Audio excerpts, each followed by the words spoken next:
So this is a crucial part of the conversation that we have to start opening up in an honest and frank way now. And I would like to say that water is too important to be left in the hands of politicians.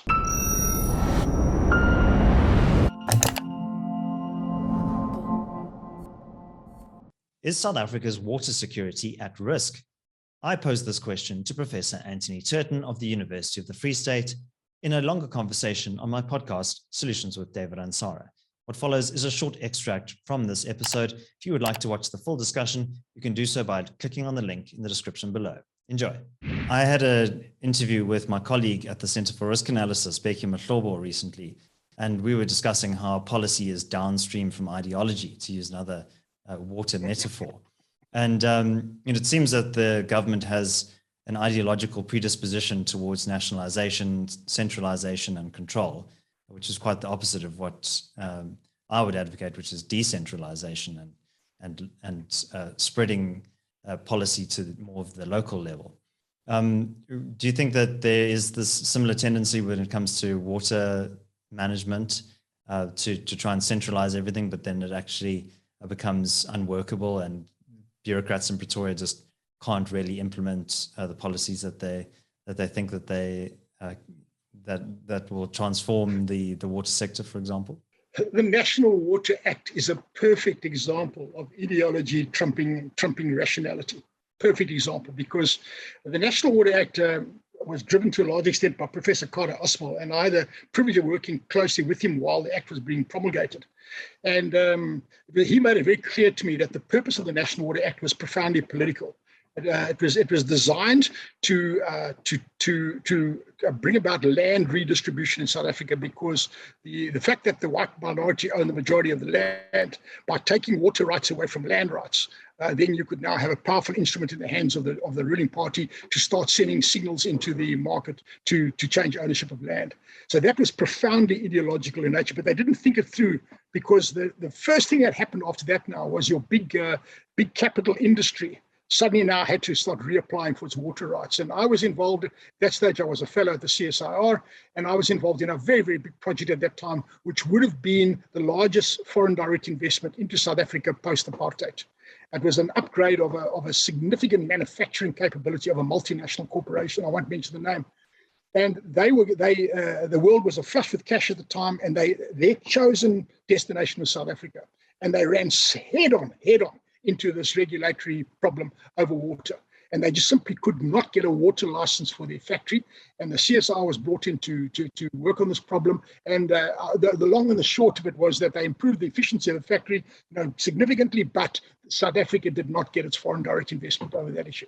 So that was the first time that I learned that the ideological shortcomings here now are translating directly into an unwillingness to invest. So this is a crucial part of the conversation that we have to start opening up in an honest and frank way now. And I would like to say that water is too important to be left in the hands of politicians.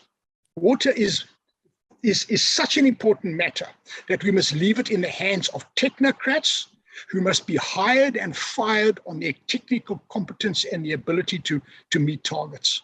Simple as that. So there must not be no favors, no political appointments, etc. In other words, I see a water sector that is purely technical, purely technocratic in its nature, with minimal political oversight. And then another thing I'd like to say is that the current regulatory framework is totally flawed, because at the moment the Department of Water and Sanitation is the regulator, but they are also a player. So how can they be a player? How can you be a player and referee in the same game? So we are part of an initiative. When I say we, the SA Business Water Chamber, part of an initiative with OUTA. We've teamed up with OUTA, where we're calling for an independent water regulator. This has gone through Parliament, and there's a gathering momentum behind us now. We need a credible, independent water regulator that is able to do the job. Because if we had a credible water regulator, then we would not have seen the financially delinquent municipalities on the scale and magnitude that we have today. Because the regulator would have said, listen, 20 years ago, they would have said, the municipalities are not collecting the revenues from their water, therefore they can't pay for the infrastructure, therefore it's unsustainable. But 20 years later now, when they've got into debt to the tune of billions and billions of rand, it's very difficult to claw back that debt. So bottom line is we need to have a proper functioning regulatory authority, and that has to be part and parcel of a broad evidence-based reform initiative that looks at all the multiple facets and is aimed at ultimately multiplying our currently available stock of water 1.6 times. So 38 multiplied by 1.6 equals 63, and that's what we need. Everyone's going to be happy. You can still water your garden. You can have your swimming pool. It's no longer going to be a bad, evil thing that if you want to wash your motor car with water, because all of that water ultimately goes back down the drain, goes back into a recovery plant, and it gets recycled. Enjoying this analysis? Click here to sign up for our 30-day free trial for more content from the CIA. We on the podcast have often spoken about the need for individuals and communities to take the initiative in the absence of a functioning state to preserve these kinds of service delivery systems. And we've seen many examples of this across the country. The Harry Smith Heroes, there's a picture of them, people from different racial backgrounds and cultural backgrounds, neck deep in muck, trying to fix the sewage system. But there was also this case in Khoinas in the Northern Cape, where a court interdict was recently handed down, preventing them from actually taking over many of these municipal services. Do you think that this is potentially the future of how some of these systems might be run, much more bottom-up, community-driven kind of initiatives? I think you're going to see between now, last year when we had the municipal election and the forthcoming general election, these are going to be the two brackets of a period of time. Time of great uncertainty, COVID-related uncertainty, financial uncertainty, etc. But between those two brackets, I think we're going to see a huge amount of change.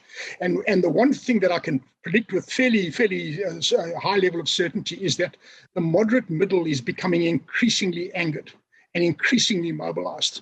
And we're also seeing the courts increasingly taking the side of the moderate middle.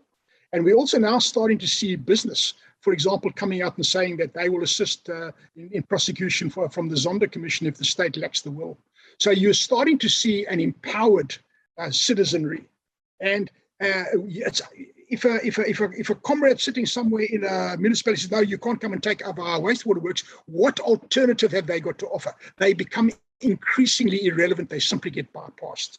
Doesn't mean that they get lost from the system. They still get a salary because you can't fire them, etc. So they still become a burden to the taxpayer. But ultimately, you're going to start seeing these systems being clawed back. And you'll see it driven to a large extent, I think, through the energy sector, where the energy sector is increasingly becoming decentralized now. You're seeing more and more solar panels on roofs of shopping complexes, etc. Very, very soon, the Eskom thing is going to become quite irrelevant. Unfortunately, we can't quite do the same with water because you still have to get water out of a river, and it's still beyond your own the reach of your own fence. If you could put a solar panel up in your yard, that's possible, but you can't necessarily reach out to a river that might be 10 kilometers, 20 kilometers away from you. So that's the problem. So we're still going to need the state in that, and I think there's going to be a new social contract that's going to emerge.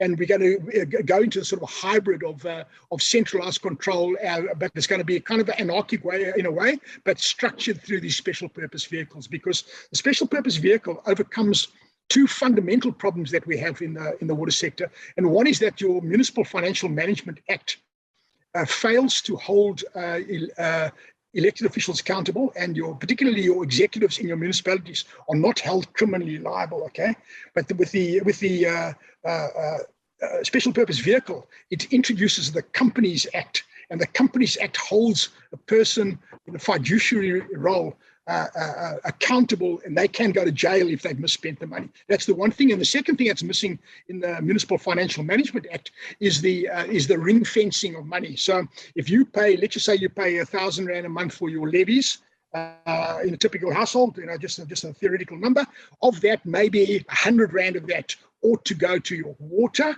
That R100 is not ring fenced, and that R100 ends up now buying the mayor a new motor car or new upgrade for his holiday home or something like that. Okay, that's unacceptable. So the special purpose vehicle overcomes those two fundamental constraints and then creates a little ring fence silo of expertise. And that expertise contracts in the technically competent people, holds them accountable to certain KPIs, and there are financial penalties if they don't meet their targets. So it's a nice way of creating this kind of stability that we need in an otherwise increasingly unstable and chaotic national and municipal government system.